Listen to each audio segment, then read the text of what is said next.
Some sports stories sound so unbelievable that even decades later, they feel more like Hollywood scripts than reality.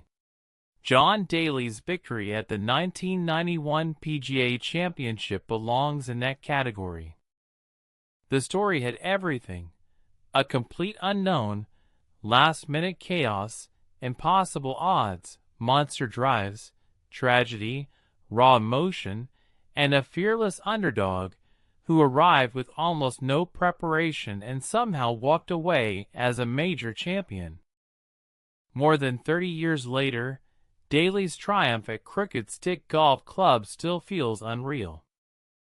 Just 8 days after winning the 1991 PGA Championship, Daly appeared on the cover of Sports Illustrated. The headline read, "Long shot, big hitter John Daly in a big PGA upset." Even that description somehow understated what had actually happened. At the time, Daly was virtually anonymous outside hardcore golf circles. He was not a superstar amateur. He was not a rising PGA Tour sensation. He was not even expected to play in the tournament at all. In fact, entering the week of the PGA Championship, Daly was the 9th alternate on the waiting list. 9th. His chances of getting into the field were considered almost non-existent. Yet somehow, everything started falling perfectly, or perhaps chaotically, into place. The bizarre chain of events began when players ahead of Daly started withdrawing from the championship. First, Mark James pulled out, allowing first alternate Dave Barr into the field. Then Lee Trevino withdrew due to exhaustion, opening another spot for Keith Clearwater. Slowly, one domino after another kept falling. Even with multiple withdrawals, Daly still remained far down the alternate list. But while most players in his position would have simply stayed home, Daly decided to travel anyway. At the time, he was in Memphis. According to Daly's later recollections, fellow golfer Nick Price had mentioned that his wife was expecting a baby and that there was a chance he might withdraw as well. That tiny possibility was enough for Daly to take the gamble. So he drove to Indiana despite having no guarantee he would actually play. Late Wednesday night, after arriving at his hotel, Daly discovered a message waiting on the answering machine. His miracle opportunity had arrived. A spot in the field had officially opened. His tee time for Thursday afternoon, 1:58 p.m. Suddenly, John Daly was in the PGA Championship. The situation was pure chaos. He had almost no preparation time. He had never played Crooked Stick Golf Club before. He had never even seen the course in person. He barely had time to organize himself before the opening round began. Incredibly, the 3 alternates ahead of Daly reportedly declined the opportunity because the short notice made preparation too difficult. Daly said yes immediately. That decision changed his life forever. But even after finally getting into the field, another problem remained. He needed a caddy. Once again, luck intervened. Because Nick Price had withdrawn, his caddy suddenly became available. Daly hired Jeff "Squeaky" Medlin for the week, beginning one of the most famous short-term player-caddy partnerships in golf history. And from the very beginning, Medlin knew Daly possessed something special. During the opening round, Medlin reportedly leaned over on the second hole and told Daly, "Man, you hit it good." That compliment carried serious weight.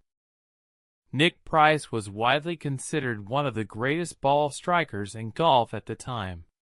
For Medlin to compare Daly favorably even after working with Price showed just how extraordinary Daly's raw power truly was. Still, nobody expected him to contend. Before the tournament began, Daly had made 23 PGA Tour starts and missed 11 cuts. His name was nowhere near the favorites list. Most fans watching had no idea who he even was. And then, he started destroying crooked stick. Throughout the week, Daly relied heavily on Medland's course knowledge.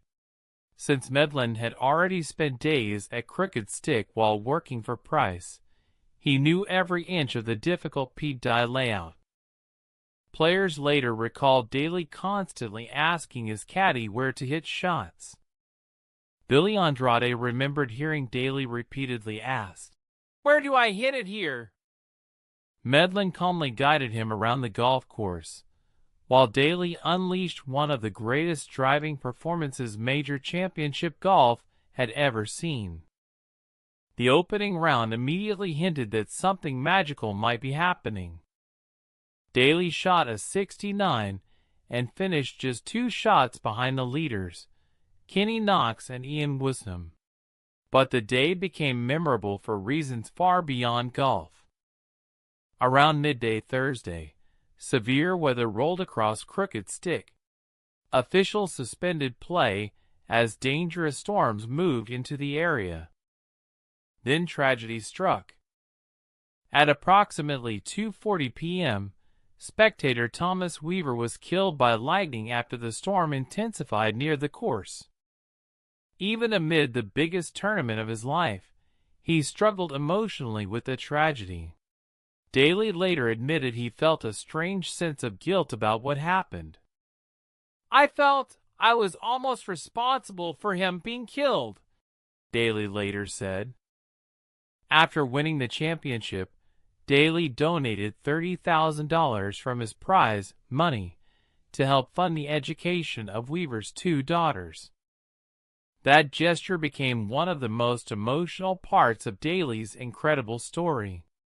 Years later, Daly learned that one daughter became a doctor while the other became a lawyer. Coming from a humble Arkansas background, and not having much money himself before the tournament, Daly's generosity made an enormous impression across the golf world. Meanwhile, his golf only kept getting better. On Friday, Daly exploded up the leaderboard with a sensational 5 under 67 that included an eagle and 7 birdies. Suddenly, the unknown alternate had become the tournament leader, and the golf world could not believe what it was witnessing. Pete Dye had specifically designed Crooked Stick to punish long hitters. Fairway bunkers squeezed landing areas around 260 yards, strategically placed to force aggressive players into mistakes. Before the tournament, Dye had even walked the course with Greg Norman to ensure the trouble spots worked correctly. The problem? John Daly was playing a completely different game. While most players carefully navigated Dye's hazards, Daly simply blasted the ball over them. He was averaging drives nearly 10 yards longer than Greg Norman, already considered one of golf's biggest hitters. On several doglegs, Daly ignored the design strategy entirely by carrying corners nobody else could reach. Players were stunned. Wayne Grady, the defending PGA champion, summed up the reaction best. "It's unbelievable. I've never seen anyone hit the ball like that." The crowds quickly fell in love with Daly's fearless style. He looked nothing like the polished country club stars golf fans were used to seeing dominate majors. Daly was raw, emotional, aggressive, and completely authentic. He swung hard, smoked cigarettes, crushed drives, and attacked every hole without fear. By Saturday, Daly Mania had officially arrived. Fans packed around fairways just to watch him hit tee shots. At the 456-yard 4th hole, during the 3rd round, Daly launched a monstrous drive before sticking an 8-iron approach to within 1 foot for birdie. Then came the par 5 fifth hole. Even after driving into the rough, Daly still managed to reach near the green in just 2 shots, something almost nobody else in the field could realistically attempt. It felt like spectators were watching a different sport entirely. Still, the week was not without drama. During the 3rd round, Daly narrowly avoided a potential 2-stroke penalty after Medlin accidentally touched the 11th green with a flagstick while discussing a putt line. Under the rules, that could have been interpreted as testing the surface. Fortunately for Daly, officials did not penalize him. And perhaps fittingly for such a bizarre week, the drama continued until the final hole Sunday. Heading into the 17th hole during the final round, Daly still held the lead. But after making a double bogey there, suddenly the tournament tightened again. Veteran Bruce Lietzke sensed an opportunity. Now Daly faced one of the most pressure-packed closing holes imaginable. The 18th at Crooked Stick featured water guarding the green and enormous tension surrounding every shot. Somehow, the unknown 9th alternate held himself together. Daly calmly made par at the final hole, signing for a closing round 71 and securing one of the greatest underdog victories in golf history. Statistically, the performance was extraordinary. He dominated the par 5 holes, playing them in 12 under par for the week. He hit 54 greens in regulation and overpowered one of golf's toughest setups with a level of aggression nobody had ever seen before in a major championship. The impossible had happened. John Daly, the 9th alternate, who almost never made the field, had become PGA champion. And unlike many major winners who arrived carefully prepared with coaching teams, practice rounds, and years of hype, Daly won entirely on instinct and belief. After the victory, Daly delivered one of the most perfectly fitting quotes imaginable. "I can tell you one thing," he said. "I've done this my way. I don't have anybody to blame for this win but me, and I love it." That sentence captured the essence of John Daly perfectly.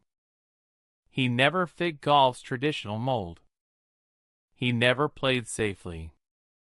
He never tried to be polished. He simply gripped it and ripped it. And during one unforgettable week in 1991, that reckless, fearless style changed golf history forever.